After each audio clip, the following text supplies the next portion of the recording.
है। दूसरे इतिहास हम 20 के 17 में देखते हैं, आप लिख सकते हैं कि जब योशापात घबराया हुआ था, उसके आसपास कुछ नहीं था, तो जब वो इकट्ठे होकर उसने उपवास प्रार्थना का प्रचार कराया तो उस समय परमेश्वर की आवाज उसके कानों में आई स्वदूतों के द्वारा। और देखो वहां पर क्या लिखा 20 के 17 में, दूसरा इतिहास में, कि वहां पर पढ़ते हम तो क्या लिखा, कह रहे हैं वहां पर आवाज आई, कह रहे हैं कि हाँ पढ़ेंगे, इस लड़ाई में तुम्हें लड़ना ना होगा, इस लड़ाई में तुम्हें लड़ना ना होगा, हे यहूदा हे यरूशलेम, हे यहूदा हे यरूशलेम ठहरे रहना, खड़े रहकर यहोवा की ओर से अपना बचाव देखना। खड़े रहकर यहोवा की ओर से अपना बचाव देखना। परमेश्वर ने क्यों आवाज लगाई उसको? क्योंकि वो इकट्ठे होकर प्रार्थना कर रहे थे। उसने ये नहीं कहा योशापात तू खड़े रहकर अपना बचाव देखना, उसने कहा इजराइलियों कर खड़े रहकर अपना बचाव देखना। हालेलुया। इसका मतलब परमेश्वर जानता है, कह रहा है कि आप इजरायली तब कहलाते हैं जब आप प्रार्थना आपके अंदर आप करने की शक्ति है। अगर आपके अंदर प्रार्थना करने की शक्ति नहीं है तो कह रहा है कि आप अपना बचाव नहीं देख सकते। यहां पर लिखा है यरूशलेम ठहरे रहना और खड़े रहकर यहोवा की ओर से अपना बचाव देखना। मैं आपको बताता हूं कि मैं पास्टर हूं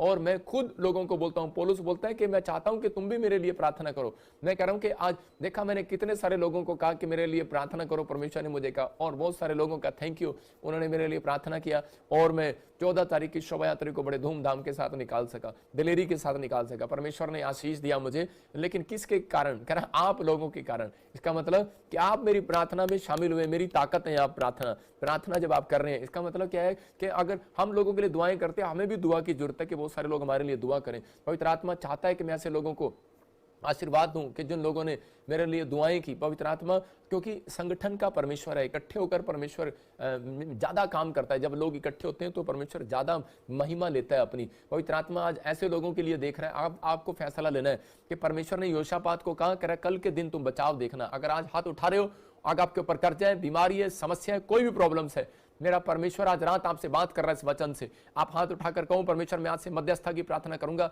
मैं कह रहा हूं कि आज पवित्र आत्मा उन लोगों से बात कर रहा है, कह रहा है जो 2-3 लोग बैठकर संडे चर्च का ऑनलाइन देख रहे हैं, जो लोग वीरवार का ऑनलाइन देख रहे हैं, जो चर्च में आ रहे हैं, लाखों लोगों की भीड़ में शामिल हो रहे हैं। अगर आप 20 तारीख को शोभा यात्रा की, मैं कह रहा हूं कि इस समय चंडीगढ़ में आ रहे हैं, इस 20 को आपके ऊपर पवित्र आत्मा का अनुग्रह उतरेगा आज रात यीशु मसीह के नाम में। आपकी आशीषें डबल हो जाएंगी यीशु मसीह के नाम में। आप पहले जैसे नहीं रहेंगे यीशु मसीह के नाम में। आप आशीष को देखते चले जाएंगे क्योंकि आप मध्यस्थता की प्रेयर में शामिल हो रहे हैं। आप इकट्ठे होकर परमेश्वर के नाम की जय जयकार कर रहे हैं। एक प्रार्थना करना है संडे चर्च इकट्ठे होकर, लेकिन ये मौका जो है इकट्ठे होकर, जहां पर चर्च से भी ज्यादा लोग इकट्ठे होते हैं, लाखों लोग, इसका मतलब कि वो उस दिन परमेश्वर दीवार जरूर गिराता है। यरीहो की नगरी की दीवार कब गिरी? जब वो इकट्ठे होकर उन्होंने 7 चक्कर लगाए। और हो सकता है आज आपके ऊपर कर्जे की दीवार हो, बीमारी की दीवार हो, समस्या की दीवार हो, लेकिन गिरी कब? जब हालेलुया के नारे लगाए गए। हालेलुया आप अकेले लगाओगे नारा, दीवार नहीं गिरने वाली। जब इकट्ठे होकर हालेलुया का नारा लगाया जाता है तो उसी समय वो दीवार गिर जाती है। तो वो गिर गई दीवार उनकी। मैं कह रहा हूं कि वो यरीहो की नगरी की दीवार गिरी, पापों की नगरी की दीवार गिरी, बीमारियों की नगरी की दीवार गिरी। मैं कह रहा हूं आज आपकी समस्याओं की दीवार गिरेगी यीशु मसीह के नाम में।